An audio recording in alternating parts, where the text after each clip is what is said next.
Hey, you guys, welcome back to Drawing with Michael. I know I've posted a video already this week and the last couple days. I just wanted to do a quick sketch really quick. I don't really have anything in mind. This is what I do whenever I get a little stressed. I don't know if you guys have the same process that I do, but I was, working on a very large project for a huge client, and I did the project, or at least part of the project, and I got a little bit of news that the project was a lot more complex than what I had thought. So, a lot of times, instead of just freaking out, taking like 100 deep breaths and going get, um, a cup of coffee or banging my head against the wall, what I'll do is I'll sit down and this is how I de-stress. I go back to the pencil.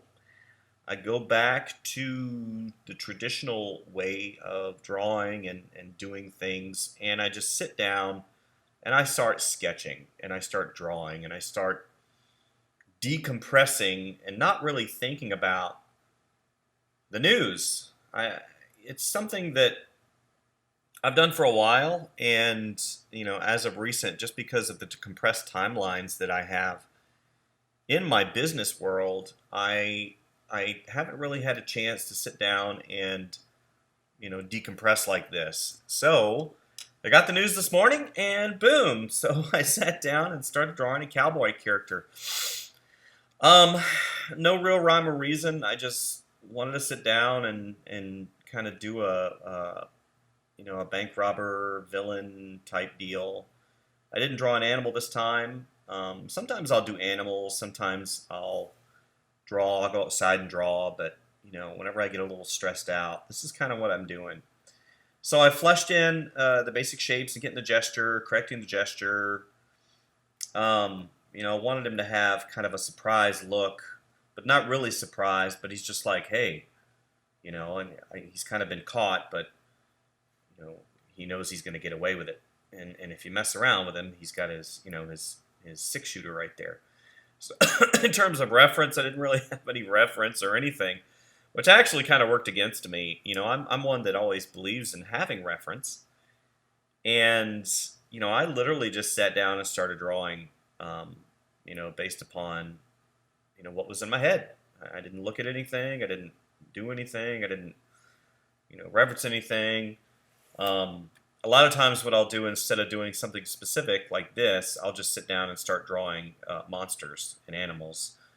Combination. One of my really great projects that I had for my students was something called a mashup, and I would mash up two different types of animals or something completely different like a mechanical and an organic. So you would have, maybe something like a car, which would be a mechanical, but it was made out of plant material. So you could recognize it as a car, but it would be made of an organic. So a lot of times I'll do that, or I'll just sit down and mash up animals. Maybe I'll have a tiger mouse or um, a leopard snake or something along those lines. The best ones come whenever you combine two completely different types of animals.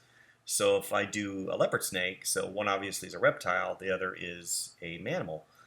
Those are really fun, but the real fun comes whenever you do like something from the aquatic world, such as an octopus elephant. That's always fun to do. So for those of you who always question and wonder how artists get their inspiration, a lot of times they put in place these things. You can see right now, just to kind of explain what I'm doing with that leg. I didn't like how the holster fit and was blocking my silhouette, so I changed the holster of the gun to a knife. So now I get a much better read on that silhouette, and you can get that gesture a little bit more and really feel the weight of that. And I just figured, since he is using his gun in his right hand, his holster would probably be on his right hip. Um, So yeah, those are the things that I put in place in my brain that help me throughout my day, and I take a lot of breaks, much to the chagrin of my past employer. I remember once he's like, um, you know, what are you doing in the bathroom? And I'm like, what are you talking about? What am I doing in the bathroom? He's like, you go to the bathroom like 5 times a day. I said, first of all, I'm over 40, so yeah, I gotta go pee. Second of all, I drink water all day. I drink freaking water.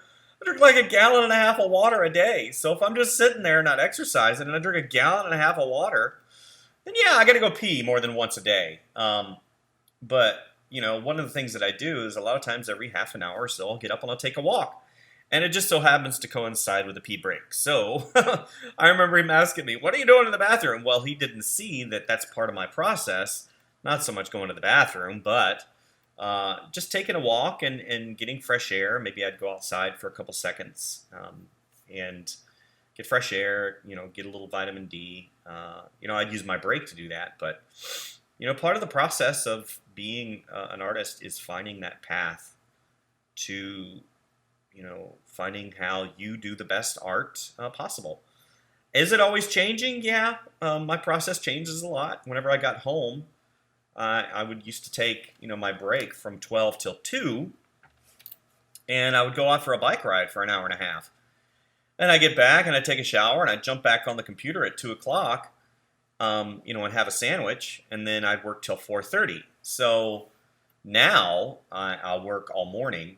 And since I'm up here in the mountains, I'll take a stroll down the mountain or whatever to really kind of clear my head, get rid of stuff. But yeah, after I heard that news, I'm like, dude, I gotta sit down and sketch something. So you guys saw that I used my Carmine Red pencil, my Color Erase pencil. I didn't use the new General pencils that I bought because they're a little bit softer, and I wanted this to be a little bit not so much smeary and dark, and I didn't like the way they merged into the paper. I just didn't like them that much. So I went back to the Color Erase pencil. Then I'm using my awesome Sakura Japanese pen that I got from Jet Pens. Those of you who know anything about Jet Pens know that they have a great resource for pens, and they're pretty inexpensive, and they offer packages, and you can sign up for stuff that they send you pens all the time, which is really great. Just sat down, did a real simple sketch, and then decided, to go ahead and ink it. Hindsight being 2020, I think instead of doing a cowboy, I think, and I might actually change this. I might take a scan of it and change his face. Maybe he's a lizard, maybe he's an iguana, maybe he's something along those lines. Because I'm developing, a whole line of apparel right now to be sold on Amazon merch. So hopefully we'll be getting links to that pretty quick here. So you guys can at the very least, have the opportunity to buy some of the artwork that I do on t-shirts. Helps me out, helps the channel, helps the business overall to keep me going, so I don't have to stay in the trenches my entire life. Now I'm putting a little bit of Prismacolor marker in here just to give a little bit of value, just to have a little bit of fun, right? Kind of push it away from the back of the page. And I'm not going to completely finish this because, again, I want to drag it into a digital environment and ink it up, and maybe change him from a human to an animal or something. I don't know, maybe a walrus. Something fun. I don't know. I got to think who's basically a criminal and steals money all the time. Maybe that would be funny. Either way, I think that's what we're going to do. We're going to call it today, and just say thank you for visiting the channel. Like and subscribe if you like what you see. And as always, go out and draw something in the world, and have an awesome, awesome day.